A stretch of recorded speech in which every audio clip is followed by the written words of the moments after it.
जय Hind and hello guys, स्वागत है आपका आपके अपने YouTube चैनल ज्ञानदेह होस्ट में। और इस वीडियो में मैं आपको बताने वाला हूं supreme Court of India various post online form 2024 क्या है और कैसे आपको इसका फॉर्म भरना है। जब आप यहां पर ऐसे सुनते हैं कि वेरियस पोस्ट, तो आपके मन में एक सवाल आता है कि वेरियस पोस्ट का मतलब क्या है। तो बेसिकली जब किसी डिपार्टमेंट के अंदर या फिर किसी गवर्नमेंट बोर्ड के अंदर वैकेंसी निकलती है एक से ज़्यादा पोस्ट पर, तो आप उसको वेरियस बोल देते हैं। अगर बात एक एक पोस्ट की, तो इसमें आपकी वैकेंसी है कोर्ट मास्टर शॉर्ट हैंड की पोस्ट पर, सीनियर पर्सनल असिस्टेंट की पोस्ट पर और पर्सनल असिस्टेंट की पोस्ट पर, जहां पर आपको सैलरी मिलेगी पहले वाली पोस्ट पर 67,700, सेकंड पोस्ट यानी कि सीनियर पर्सनल असिस्टेंट पर 47,600 और जो आपकी पर्सनल असिस्टेंट की वैकेंसी है उस पर 44,900। एंड बात करें आपकी एलिजिबिलिटी की, तो आप देख सकते हैं कि कौन सी पोस्ट पर अप्लाई करने के लिए क्या क्वालिफिकेशन चाहिए और कितना एक्सपीरियंस चाहिए। जो आपकी कोर्ट मास्टर की पोस्ट है इसी पर एक्सपीरियंस चाहिए। बाकी जो आपकी सीनियर पर्सनल असिस्टेंट की पोस्ट है इस पर अप्लाई करने के लिए डिग्री अगर आपने किसी भी डिसिप्लिन में की है आप अप्लाई कर सकते हैं। साथ ही शॉर्ट हैंड इंग्लिश के अंदर होना चाहिए जिसमें कि आपकी स्पीड 110 वर्ड पर मिनट होनी चाहिए और साथ ही साथ आपको कंप्यूटर की नॉलेज होनी चाहिए और आपकी जो टाइपिंग स्पीड है वो आपकी 40 वर्ड पर मिनट होनी चाहिए इंग्लिश के अंदर। पर्सनल असिस्टेंट की पोस्ट पर आपकी जो क्वालिफिकेशन है वो डिग्री होनी चाहिए। शॉर्ट हैंड स्पीड इंग्लिश के अंदर 100 वर्ड पर मिनट होनी चाहिए। कंप्यूटर ऑपरेशन के अंदर जो टाइपिंग स्पीड है आपकी वो 40 वर्ड पर मिनट होनी चाहिए। एज की अगर बात करें तो कोर्ट मास्टर की पोस्ट पर 30 से 45 साल, सीनियर पर्सनल असिस्टेंट पर 18 से 30 और पर्सनल असिस्टेंट पर भी 18 से 30। तो ये इन्फॉर्मेशन आपने जानी। यहाँ पर आप इसका एग्जाम पैटर्न चेक कर सकते हैं। फिर नीचे की तरफ आप आएंगे तो आपको यहाँ पर इंपॉर्टेंट डेट्स जानने को मिलेगी जिसके अकॉर्डिंग आप फॉर्म को 4 दिसंबर से लेकर के 25 दिसंबर 2024 तक भर पाएंगे। एंड इसमें गाइज जो आपकी एप्लीकेशन फीस रखी गई है वो जनरल ओबीसी के लिए जो फीस है वो है आपकी 1,000 रुपये और SC ST PH के लिए 250 रुपये। अब बात करते हैं कि कैसे आपको अप्लाई करना है। मैंने आपको इस वीडियो के डिस्क्रिप्शन में हमारी वेबसाइट का लिंक दिया है, यहां से भी आप पूरी की पूरी जानकारी शॉर्ट में चेक कर सकते हैं। सभी जानकारी चेक करने के बाद आप इंपॉर्टेंट लिंक के सेक्शन में आएंगे और अप्लाई ऑनलाइन लिंक ओपन करेंगे, आपके सामने कुछ ऐसा इंटरफेस आ जाएगा। अब गाइज अगर आपने अभी तक वीडियो को लाइक नहीं किया तो वीडियो को लाइक कर दीजिए और शेयर भी कर दीजिएगा। इसके अलावा अगर आप चैनल के ऊपर नए हैं तो चैनल को सब्सक्राइब करके बेल आइकन ऑन कर लीजिए, क्योंकि जब तक ये वैकेंसी कंप्लीट नहीं होती तब तक आपको इसके बारे में सभी अपडेट यहाँ पर दिए जाएंगे। तो कर दिया आपने। अब आप यहाँ पर जैसे अप्लाई ऑनलाइन लिंक ओपन कर ले इंपॉर्टेंट लिंक के सेक्शन से, तो आप यहां पर रजिस्टर के ऊपर क्लिक करेंगे। इसके बाद इस तरह से प्रोसेसिंग होगी जहां पर आपको ब्राउजर रिकमेंड किए जाते हैं। तो आप यहां पर आएंगे। अब आपको पोस्ट सिलेक्ट कर लेंगे कि आप इनमें से किस पोस्ट पर अप्लाई करना चाहते हैं। आप एक ही पोस्ट पर अप्लाई कर सकते हैं एक बार में। उसके बाद है कैंडिडेट एप्लीकेंट फुल नेम। तो बेसिकली आपको आपका पूरा नाम 10th के सर्टिफिकेट के अकॉर्डिंग भरना है। अब आप आपका मोबाइल नंबर डालेंगे, मोबाइल नंबर को दोबारा डाल करके वेरीफाई करेंगे। अगर कोई फोन नंबर अन्य देना चाहते हैं तो आप अल्टरनेट मोबाइल नंबर के अंदर दे सकते हैं, नहीं तो आप इसको खाली भी छोड़ सकते हैं। फिर आप ईमेल एड्रेस डालेंगे, उसको दोबारा डाल करके वेरीफाई करेंगे। जनरेट ओटीपी के ऊपर क्लिक करेंगे तो आपके सामने इस तरह से एक कैप्चा आएगा। जैसे ही वो आप कैप्चा डालेंगे तो आपके नंबर के ऊपर ओटीपी सेंड किया जाएगा। आप यहां पर आपका जो ईमेल और नंबर है वो वेरीफाई कर दीजिएगा। उसके बाद डिक्लेरेशन के नीचे आई एग्री पर क्लिक करेंगे, कैप्चा कोड डालेंगे और रीवेरीफाई इसके ऊपर क्लिक करेंगे। रीवेरीफाई पर क्लिक करने के बाद आप यहां पर आपकी इंफॉर्मेशन को डबल चेक कर लेंगे, जैसे कि पोस्ट नेम, आपका नाम, फिर आपका नंबर और आपकी ईमेल। तो जब आपको लगे कि यहां सभी जानकारी सही है तब आप इन बॉक्स के ऊपर टिक कर देंगे। एंड इनके ऊपर टिक करने के बाद आप सबमिट के ऊपर क्लिक करेंगे। यहां से प्राइवेसी नोटिस है, आप इसको आई एग्री कर देंगे।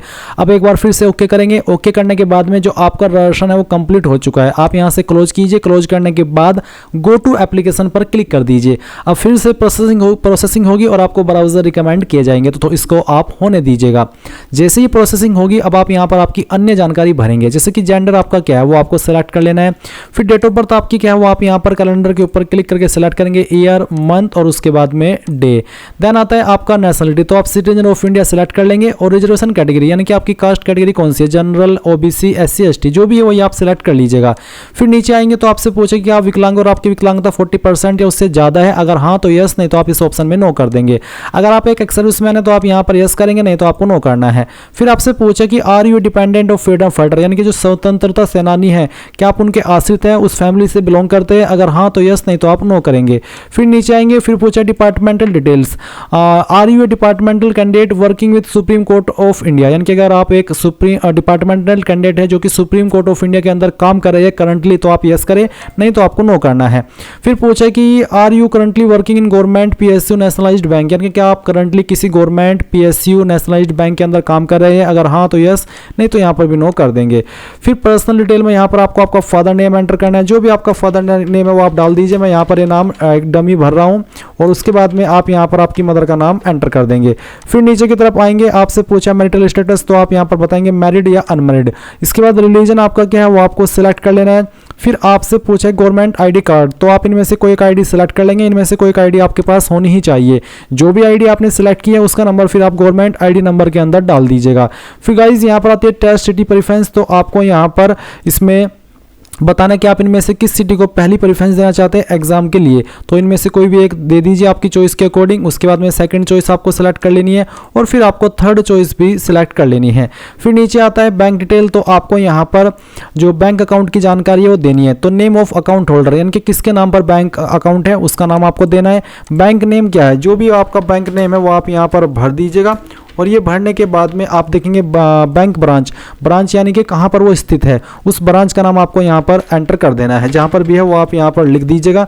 फिर बैंक अकाउंट का नंबर क्या है वो डाल दीजिएगा और बैंक का आईएफएससी कोड क्या है, आईएफएससी कोड आपको आपकी पासबुक के ऊपर मिल जाएगा या फिर आप गूगल के अंदर आपका बैंक का नाम लिखिएगा और जहाँ पर वो स्थित है, जैसे कि मान लीजिए मेरा बैंक है एसबीआई और मेरा बैंक है सहारनपुर के अंदर कोर्ट रोड के पर, तो मैं लिखूंगा state bank of India Saharanpur court road और फिर आईएफएससी कोड। ये लाइन लिख करके आपको गूगल के अंदर सर्च करनी है। आप ऑनलाइन भी आपका आईएफएससी कोड प्राप्त कर सकते हैं अगर आपके पास पासबुक नहीं है, तो आईएफएससी कोड डालना अनिवार्य है। जैसे आप ये सभी इंफॉर्मेशन भर देंगे तो सेव एंड नेक्स्ट के ऊपर क्लिक करेंगे। अब आपके सामने यहाँ पर कम्युनिकेशन डिटेल यानी कि एड्रेस की जानकारी आ चुकी है, तो आप आपका एड्रेस भरेंगे। जो भी आपका एड्रेस है वो आप लाइन फर्स्ट और 2 के अंदर एडजस्ट कर दीजिएगा पूरा एड्रेस। उसके बाद में आपको कंट्री सेलेक्ट करनी है, फिर जो आपकी स्टेट है वो स्टेट सेलेक्ट कर लेनी है, डिस्ट्रिक्ट आपकी कौन सी है डिस्ट्रिक्ट सेलेक्ट कर लेंगे। इसके बाद में आपका पिन कोड क्या है वो आप यहाँ पर डाल देंगे। अब आपसे पूछेंगे कि आपका परमानेंट एड्रेस और प्रेजेंट एड्रेस एक ही है, अगर एक ही है तो आप यस कर दीजिए, अगर अलग है तो आप नो करके भर सकते हैं। फिर आप नीचे आएंगे और सेव एंड नेक्स्ट के ऊपर क्लिक कर देंगे। अब आपके सामने यहाँ पर क्वालिफिकेशन एंड एक्सपीरियंस का सेक्शन आ चुका है। तो सबसे पहले आप यहाँ पर 10th की इन्फॉर्मेशन भरेंगे। 10th आपने किस बोर्ड से किया उस बोर्ड का नाम आपको यहाँ पर एंटर कर देना है। एंड क्वालिफिकेशन नेम में आप यहाँ पर SSLC, SSSC या फिर मैट्रिकुलेशन कोई भी एक ऑप्शन सेलेक्ट कर सकते हैं, तीनों का मतलब एक ही है। फिर उसके बाद में किस साल के अंदर पास की है वो साल आप सिलेक्ट कर लेंगे। इंस्टीट्यूट नेम यानी कि आपने कौन से स्कूल कॉलेज से आपकी 10वीं की है उसका नाम आपको यहाँ पर एंटर कर देना है।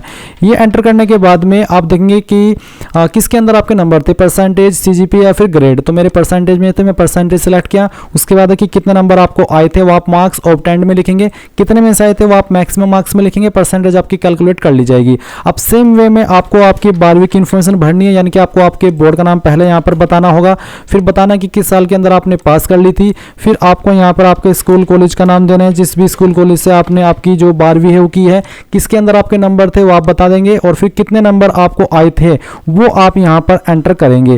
गाइज यहाँ पर जो 12वीं के ऑप्शन है उसमें सिर्फ परसेंटेज का ही ऑप्शन दिया, तो अगर आपके CGPA के अंदर थे तो आप उनको परसेंटेज के अंदर कन्वर्ट करके यहाँ पर फिल करेंगे। तो मैंने यहाँ पर मार्क्स ऑब्टेंड भरे, फिर मैक्सिमम मार्क्स, उसके बाद में परसेंटेज आ चुकी है। अब आती है डिग्री, तो आपके पास इसमें एक ही ऑप्शन है, आप ग्रेजुएट डिग्री सेलेक्ट कर लीजिए। इंस्टीट्यूट नेम के अंदर आपको बताना है कि आपने कहाँ से आपकी जो क्वालिफिकेशन है वो की है।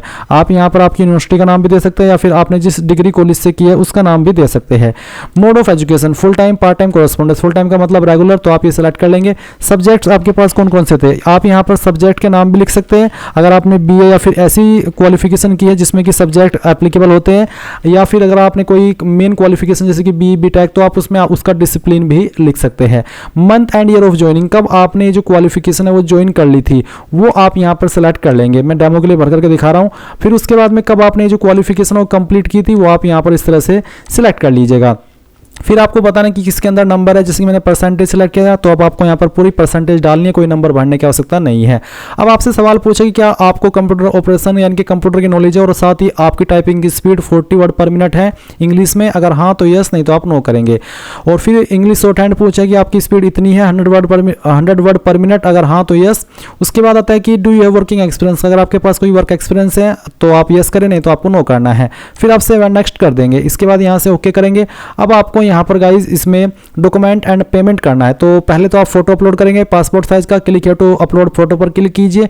फोटो का साइज 50 से 100 KB, डायमेंशन भी दिया है, फॉर्मेट JPEG या फिर JPG का। उसके बाद आप ब्राउज टू अपलोड पर क्लिक कीजिए, जहाँ पर आपकी फोटो फाइल है सिलेक्ट कीजिए, ओपन कीजिए, यहाँ पर फोटो आ जाएगा, इसको क्लोज कर दीजिए। व्यू अपलोडेड फोटो के ऊपर क्लिक करके आपको इसको व्यू भी करना है। फिर आप यहाँ पर आपका सिग्नेचर अपलोड करेंगे, इसका साइज भी आपका 50 से 100 KB रखा है, तो साइन सेलेक्ट कीजिए, ओपन कीजिए, यहाँ से इसको क्लोज कर दीजिए। फिर आपको यहाँ पर 10th की सर्टिफिकेट या मार्कशीट अपलोड करनी है। इसका फॉर्मेट आपका JPEG PDF का रखा है, यानी कि 100 KB, यानी कि इनमें से कोई भी फॉर्मेट चल जाएगा, चाहे वो इमेज में हो चाहे PDF में हो, और साइज 100 KB से 1 MB के बीच में रहना चाहिए। तो चलिए मैं डेमो के लिए एक रैंडम फाइल आपको सिलेक्ट करके यहाँ पर दिखाता हूँ। मैंने ये फाइल सिलेक्ट की, अपलोड हो गई, क्लोज कर दीजिए, व्यू के ऊपर क्लिक करके व्यू कर लीजिएगा। फिर सेम वे में आपको 12वीं की मार्कशीट भी अपलोड कर देनी है। तो चलिए मैं यहाँ पर फिर से एक रैंडम फाइल सिलेक्ट कर लेता हूँ, इसको ओपन करता हूँ और यहाँ पर ये अपलोड हो चुकी है। अब आपको डिग्री का सर्टिफिकेट अपलोड करना है, तो जो भी आपका डिग्री का सर्टिफिकेट है जहाँ पर भी सेलेक्ट कीजिए, ओपन कीजिए, यहाँ पर वो अपलोड हो जाएगा। उसके बाद अगर आप SC ST OBC है तो आपका जो कैटेगरी सर्टिफिकेट है वो भी आपको अपलोड करना है, और ये आपका सेंट्रल का होना चाहिए क्योंकि सेंट्रल गवर्नमेंट की वैकेंसी है। तो आप यहाँ पर इसको अपलोड कर दीजिएगा। मैंने सभी में डेमो के लिए एक ही इमेज अपलोड किया है। अब आप आएंगे और यहाँ पर पेमेंट ऑनलाइन सेलेक्ट कर लेंगे, यहाँ पर टिक करेंगे इन तीनों के ऊपर।